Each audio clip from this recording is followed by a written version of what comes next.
The Football Postcast in association with Paddy Power, the place to bet on football in play with a huge special every weekend.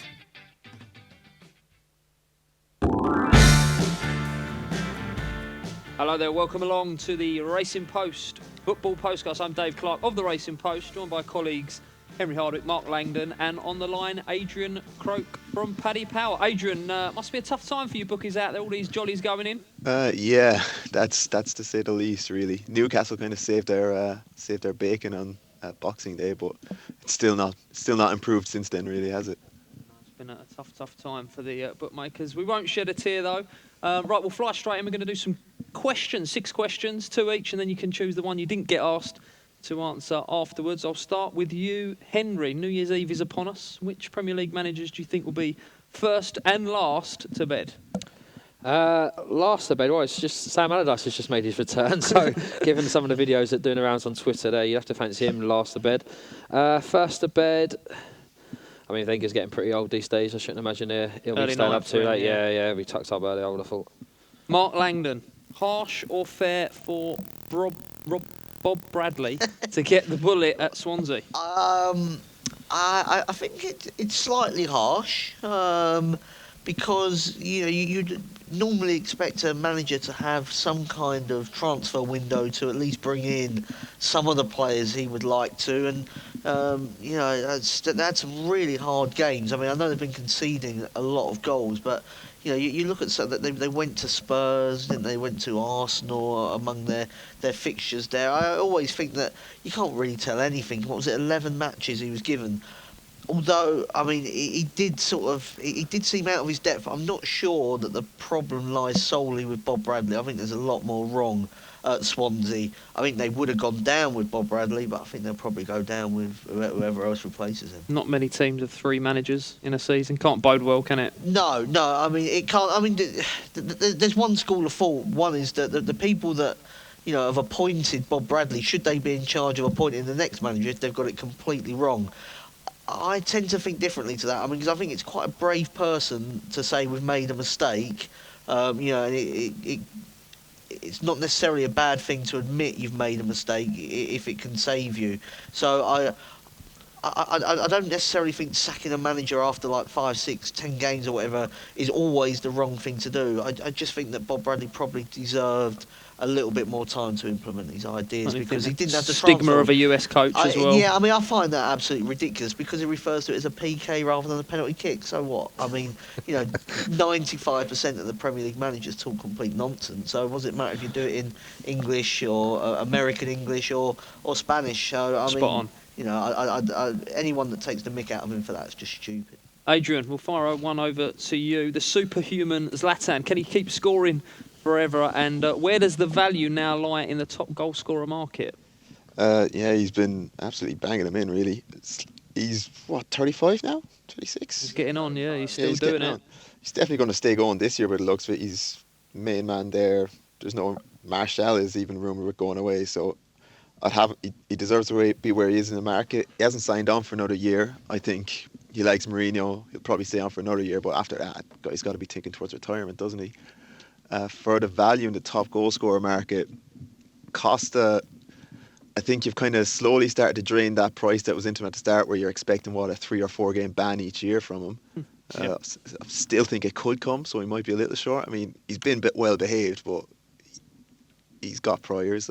I still expect him to do something at some stage during the year. I'm looking at Sanchez, maybe 5s out there, 6s as well. It's hard to see that this is an open top goal scorer this year. Like, any of those could win it. Looking at it outsider, Lukaku, the biggest price. You're looking maybe for an each way place if one of the top 4 get injured. But yeah, if I was backing someone to win there, Sanchez would be the outsider, and I'd take him at the 5s, 6s maybe.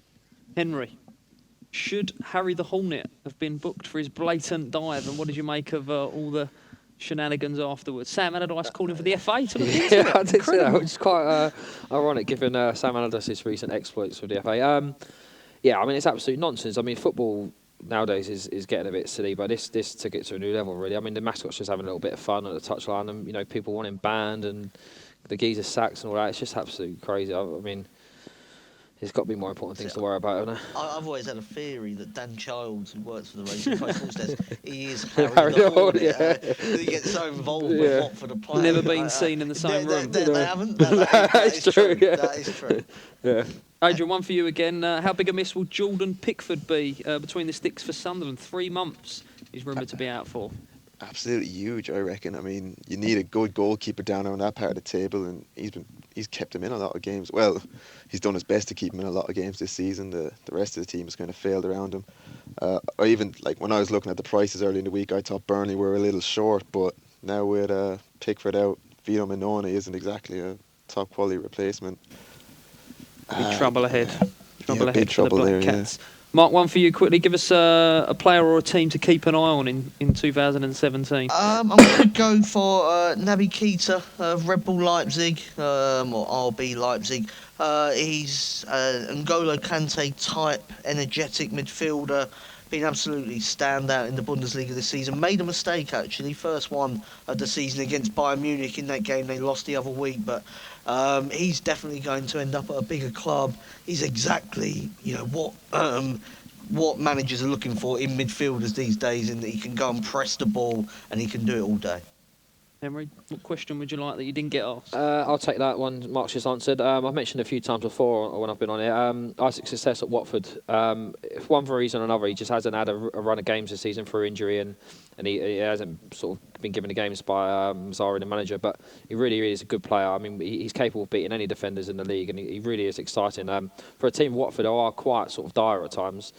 Surprising he hasn't been given more opportunities, but should he get a chance, I'm sure he'll come to the fore soon. You wouldn't want to mark him, would you? He's a big old boy. No, yeah, big and quick. Yeah, you want to be playing fullback against him.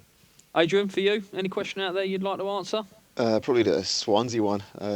Bob Bradley getting the sack definitely didn't really agree with the appointment, but never agreed with Guidolin's appointment either. Thought that was a strange one when they got rid of Monk at the time they did. Not sure what they're going to do, what they're going to bring in. It's a crazy market. You've Ryan Giggs at the top of it now. They look bad this year, and I think they're going down no matter really who they bring in. Has there been any money coming in for anyone to take that job? I'm sure you've got a market for it. Yeah, absolutely everyone. As I said, Giggs at the top right now. Pardew went favourite at the start when it first started. It's a crazy market. Yui Roa is up and around there. I don't know who they're going to get in. I'm not sure someone wants that job, because I think you're going to struggle to keep them up. They've got good players, but it's the ownership, isn't it? It's who's calling the shots there. What price are they quickly to get relegated? To go down 8 to 13. So it's fair enough price given this. I think they maybe need to go back to finding an identity. Jaap Stam's playing really good football with Reading at the moment. That was the type of football we associated with Swansea. From like Kenny Jackett days, Martinez, Brendan Rodgers, there was Sosa in there.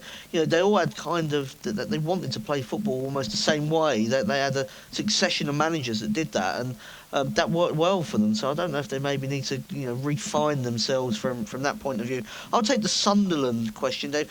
I don't think Pickford's as big a loss as, say, if Jermaine Defoe got injured for Sunderland. Then I think they would be absolutely doomed, because I think Minone is. I'm not saying he's a great goalkeeper. I just think he's all right. I mean, they do a job. They stayed up with him last season in goal. So I mean, it's never great when a first team player gets injured like that. But I think there are other players out there that Sunderland desperately need to stay fit. Or Defoe being one of them.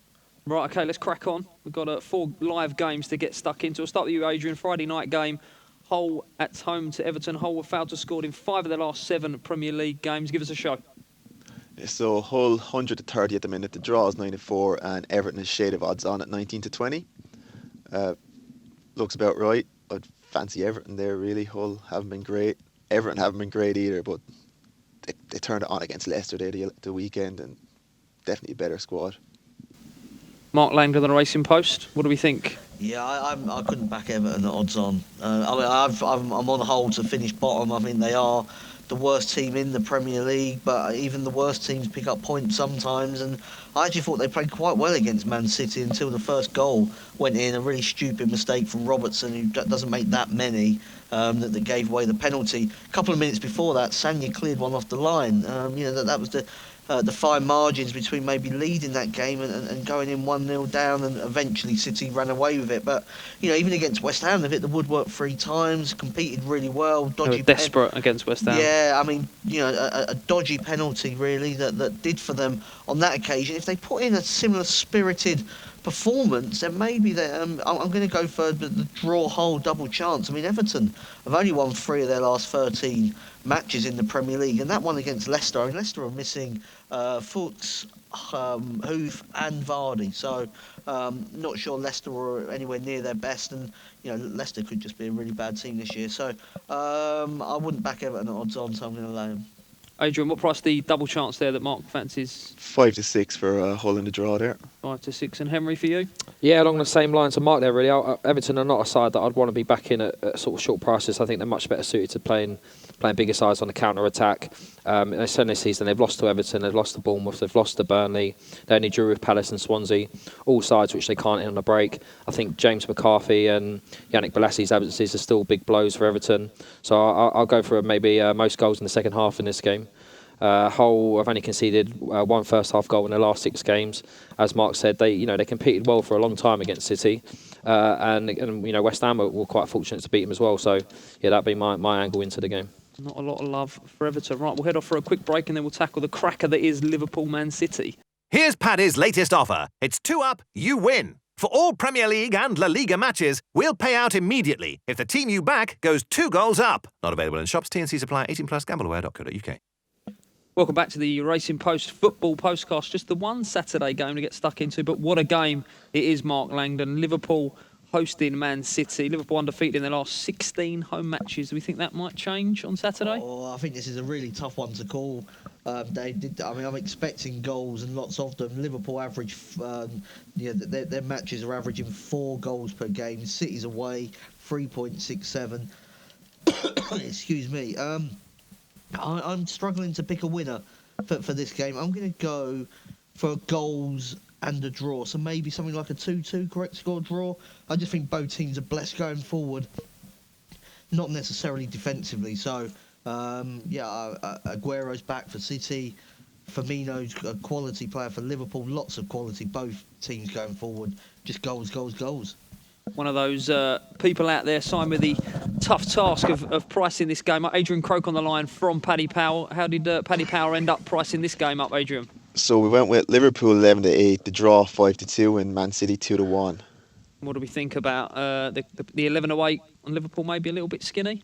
Yeah, if I was pricing it off the top of my head, I would have went 6 to 4 for Liverpool at home in this game. But being a fan, I don't really trust it either. Like I fancy them. I do think they can beat City. I think if Pep's going to ask them to play amongst the back line, play the ball out from the back line, you're kind of playing into exactly what Liverpool want and expect. That high press, yeah. Yeah, I'm not sure about Stones. I think he might be out injured. He went off at the weekend. Pep's saying he's fine, and I think he's a liability in a game like this if he's going to play around with the back line the way it does. Again, Aguero being back, massive to him, but they're struggling with defence. I mean, Kompany's out. If Stones is out, I think Otamendi's their only fit centre back. Kolarov came in for Stones the last day, so yeah, I'm confident for Liverpool this weekend. Similar to Mark, do you see their goals? I mean, Mark's touted a 2 each. What price said Paddy Power about 2-2? The 2-2 is 8 to 1. I mean, the over 2.5 line is 8 to 13. Like, I don't think anybody's expecting a clean sheet in this game. So, saying that, I'll probably finish 0-0. Henry, for you, goals galore? Yeah, I just see it as goals pretty much as the guys have said there. I don't trust either of the teams defensively to want to back them on a win, draw, win. I mean, City with Korolov, Clichy, Sanya, and there's a doubt over Stones, obviously fitness-wise. You just don't trust that. And Liverpool have got the keeper issues as well as a few, defensive frailties. So, I mean, there's been 37 goals in Liverpool's last 10 games and 34 in City's last 11. So, if you want to take a short price over 2.5, and if you want to boost it over 3.5, I mean, they look the best ways to play for me. Could be a belter, couldn't it? Yeah, it could be a great game. Yeah, early goal, and then it could be anything, couldn't it? They did say that about, was it Red Monday that they had done? It ended up being a the worst game ever. I'm not sure this one will quite pan out that way. Most of the big games this season, though, Dave, have been really good. You have a look at even back to sort of the Manchester derby and stuff like that. Most of the games, other than that one you mentioned, Liverpool United, have been really entertaining matches. And with this game, I mean, neither side has really got anything to protect. I mean, they're both playing catch up to Chelsea, so there's not a case of City being 4 points clear of Liverpool or vice versa, looking for a draw. So a draw cuts both their yeah, fronts, exactly. doesn't it? Yeah. So I mean, I can only. Both of these managers only play to attack anyway. So yeah. The only way it can be a dull game is if sometimes when two teams press each other, it can just become so frantic that nobody has time on the ball. But I mean, it's so hard to do that for 90 minutes that you just think at some stage, even if they do both press, that second half, it could really open up because there's bound to be tired legs there. Let's hope for one of them crazy Liverpool starts. Right, the pressure's on, gents. Last week was a clean sweep with the best bets of the weekend. We'll hear from colleague Steve Palmer and then we'll get your views. This will not be beaten. Henry. Yeah, I'm taking a bit of a chance here. I like Queen's Park Rangers on the draw no bet. I know they haven't won. I know they haven't laugh, Mark. I know they haven't won for a while, but I mean, obviously they were bashed up by Brighton last time. Brighton are the best or the second best team in the league. Prior to that, they were beaten narrowly by Derby and Villa, but they played pretty well in both those games. They bossed possession against both of those sides. They also lost 2-1 at home to Wolves, but it was an early sending off to the game and that changed it. And even then, QPR had more possession in the game. QPR's problem is goals. They don't score a lot of them, but they are relatively solid at the back. And I can see them keeping it tight against Wolves, and Wolves do concede a lot of goals, so maybe keep it tight, they can nick one. I think that's what you want to keep the draw no bet on the side because, worst case scenario, they can get a draw. But yeah, I can see them nicking them, and just at the prices, I'm not saying it's an absolute certainty, but I think it's about 9-4 roughly QPR draw no bet, and I thought that was fair enough. A big word for QPR, Mark, for you? Yeah, I'm going to go for an outsider as well, actually. Colchester to win at Stevenage. Colchester playing really well at the moment. Won 4 of their last 5 in League Two since they switched to a 5-man defence. They've only conceded 1 goal, and there's not much home advantage around really for Stevenage. They seem to, if anything, do better away from home than what they do at home. I'm sure that'll correct itself over time, but I just thought these two teams are heading in different directions at the moment. Colchester got an excellent win at Luton last time out. I think that they might be able to follow that up. Well, Adrian, give us some prices. The lads' towels are up and gone for some big prices this week. So what have we got? And one from yourself as well, obviously. I'm going to go with Liverpool. It's a tight one, but out of the Premier League games this weekend, I just fancy them. It's heart over head one. Okay, and the lads' tips as well? For a nice little treble, yeah. Yeah, so the price for QPR, wasn't it? Yeah, we got draw no bet. Yeah, draw no bet. QPR. QPR, they're 3-1 to win it. Their draw no bet is 13-8. And Colchester for Mark. And Colchester, Colchester are.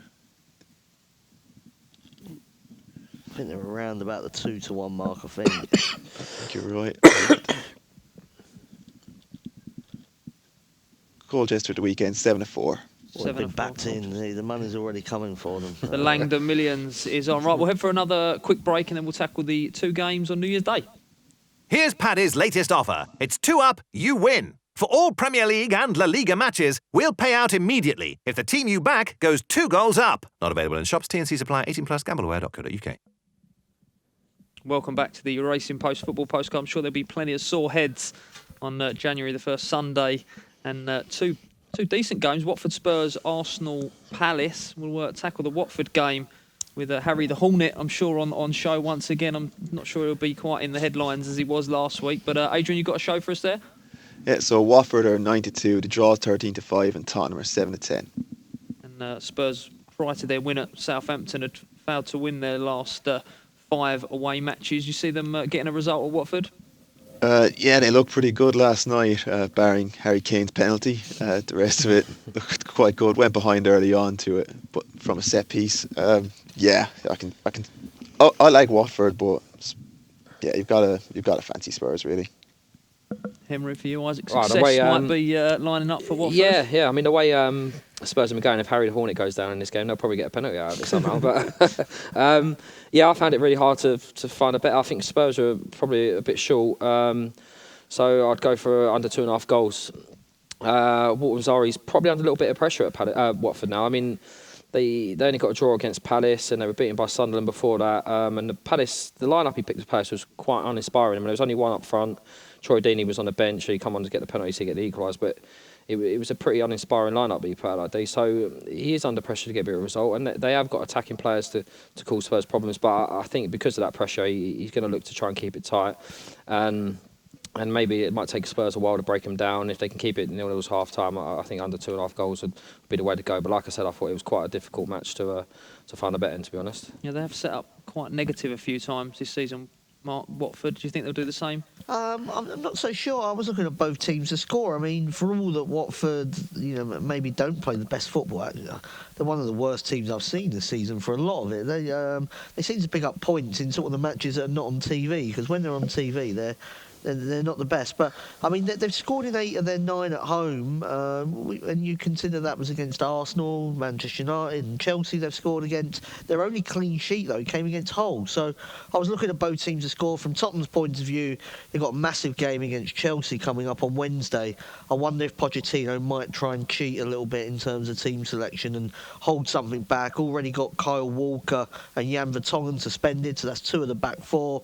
Alderweireld seems to have the same virus that I've got at the moment. That kept him out of the Southampton match. So I'm not sure it's going to be Tottenham's best defensive setup in play. If he does decide to make 1 or 2 little changes, maybe Wanyama arrest, something like that, Watford may be able to score. I wouldn't be backing Tottenham at the prices, just because I'm slightly concerned at what team he's going to pick. For that reason, I'll go both teams to score.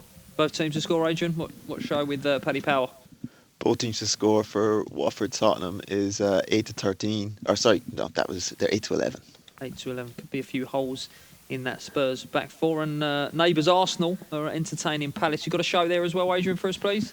Yeah, so Arsenal are 1-3, Palace are 9-5, and the draw is 17-4. Sorry, Palace are 9-1. 9-1, yeah. Right. Henry, your side Arsenal should be a steamroller job, do we think? I think they might put on a few Palace here. So my idea of bet was be Alex Iwobi to score at any time. Alex Oxlade-Chamberlain is out for this game. Theo Walcott's a slight doubt, so every chance Iwobi's going to start. And if he does, Palace have only conceded 1 clean sheet this season.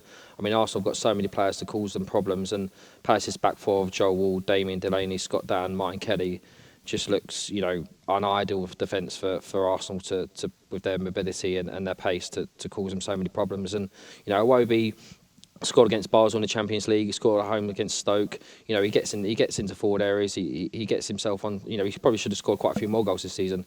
So yeah, he'd be my idea of a decent price at any time scorer. You fancy a pasting as well for Palace? Yeah, I think Arsenal could easily put 3 or 4 on them here. It's a handicap as well. Mark, for you, No, the Big Sam factor. Yeah, I mean the Big Sam factor is a big factor. I thought they played really well at Watford. I mean, if Benteke scores the penalty, it's game over. I think they barely give up a chance apart from the penalty.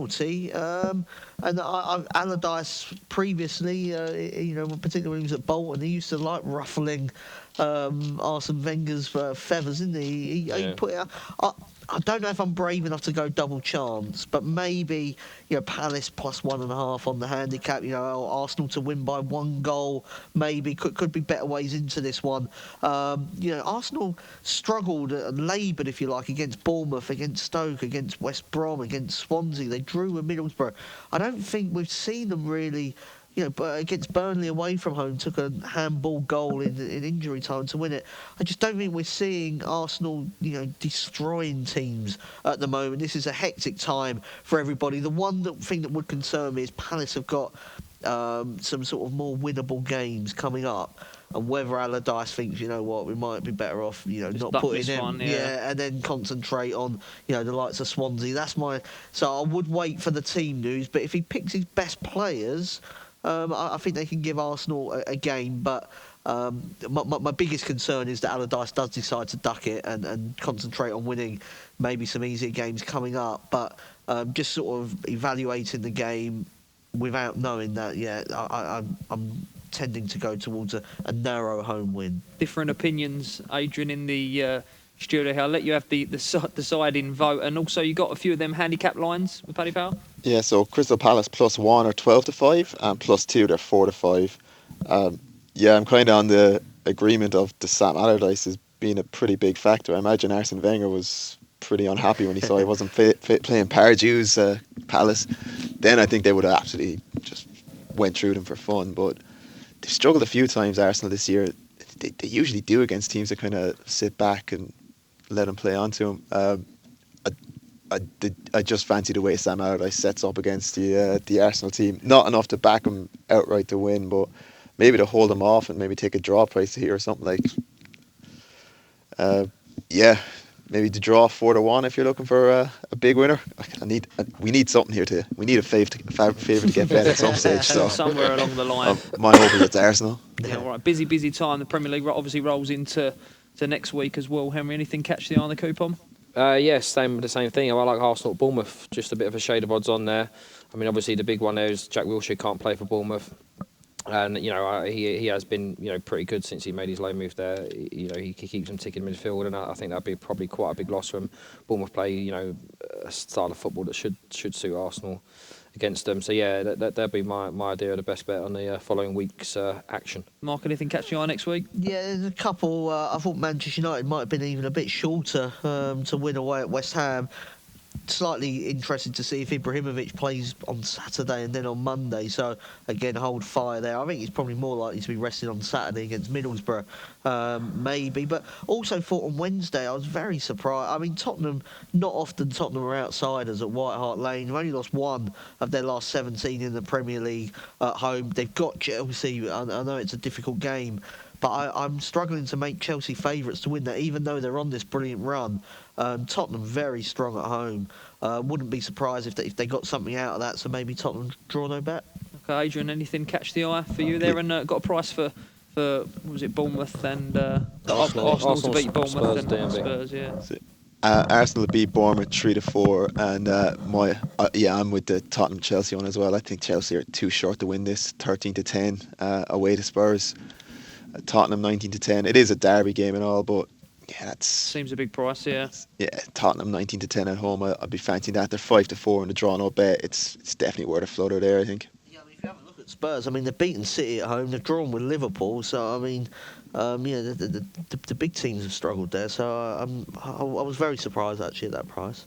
Okay, that about wraps it up. Adrian, thanks for your time. I'll wish you good luck over this busy period, but I won't really mean it anyway. Hopefully the favs keep flying in for the punters, and gents, thanks for your time, and hopefully bang another couple of winners in now.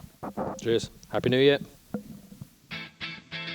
The Football Postcast in association with Paddy Power, the place to bet on football in play with a huge special every weekend.